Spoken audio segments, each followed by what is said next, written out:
राधे राधे।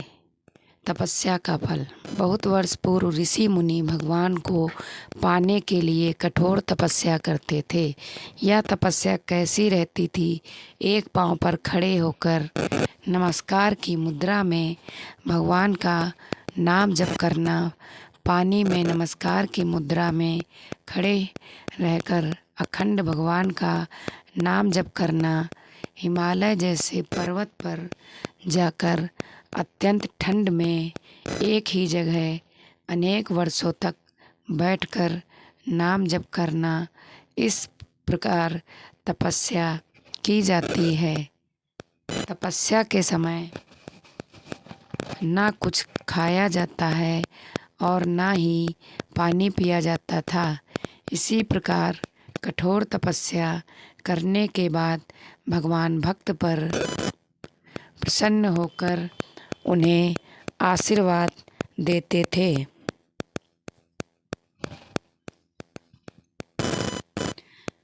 इसी प्रकार भगवान शंकर को पति के रूप में पाने के लिए माता पार्वती कठोर तपस्या कर रही थीं।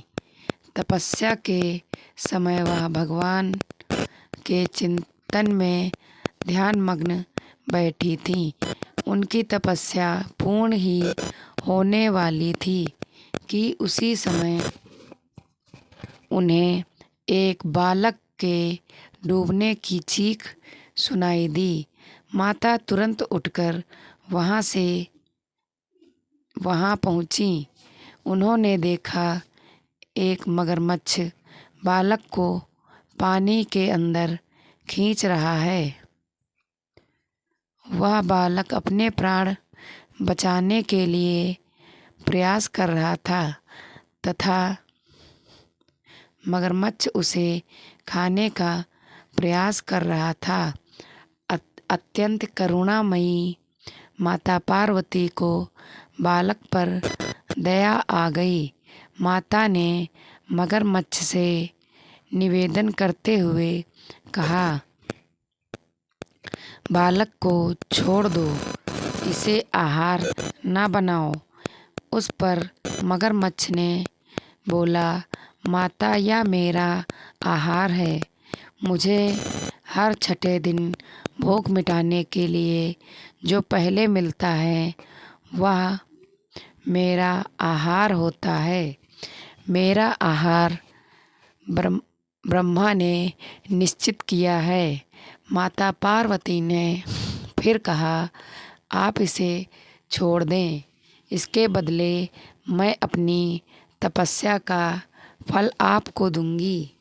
पार्वती माता ने बालक के प्राणों की रक्षा के लिए अपने कठोर तपस्या का फल दांव पर लगाया। मगरमच्छ ने भी उसे स्वीकार किया। पार्वती माता ने उसी समय संकल्प किया और अपनी पूरी तपस्या का पुण्य फल उस मगरमच्छ को दे दिया। मगरमच्छ को माता के तपस्या का फल प्राप्त होने के कारण वह सूर्य के जैसे चमक उठा। उसकी बुद्धि भी शुद्ध हो गई।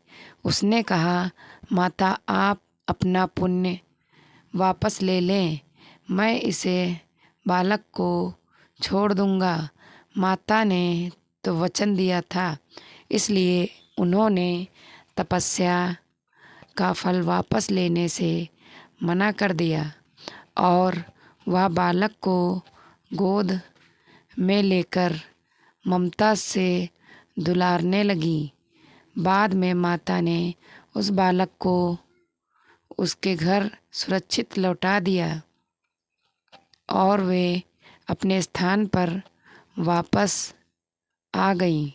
भगवान शिव जी को प्राप्त करने हेतु उन्होंने पुनः तप करना आरंभ किया। उसी समय भगवान शिव जी माता पार्वती के सामने प्रकट हो गए। भगवान शिव जी उन्हें बोले, पार्वती, अब तुम्हें तप करने की आवश्यकता नहीं है। हर प्राणी में मेरा ही वास है। तुमने उस मगरमच्छ को अपने तप का जो पुण्य फल दिया है वह मुझे ही प्राप्त हुआ है, इसलिए तुम्हारे तप का फल अनंत गुना हो गया है। तुमने करुणा और ममता से द्रवित होकर बालक की रक्षा की, इसलिए मैं तुम पर प्रसन्न हूँ और तुम्हें अपनी पत्नी के रूप में स्वीकार करता हूँ। कथा का सारांश यही है कि जो अन्यों के हित की कामना करता है उस पर भगवान की असीम कृपा होती है। जो जीव असहायों की सहायता करता है, जो दयालु और करुणाकारी होता है, भगवान उसे स्वीकार करते हैं। इससे हमें यह सीख मिलती है कि हम स्वार्थ का त्याग कर निस्वार्थ रूप से भक्ति करेंगे तो भगवान की प्राप्ति होती है। इस प्रसंग से शिक्षा लेकर हम सभी भगवान की निस्वार्थ भक्ति करेंगे। हर हर महादेव। अगर आप सभी लोगों को ये स्टोरी अच्छी लगी हो तो प्लीज़ कमेंट करें, लाइक करें और सब्सक्राइब करें। राधे राधे। हर हर महादेव।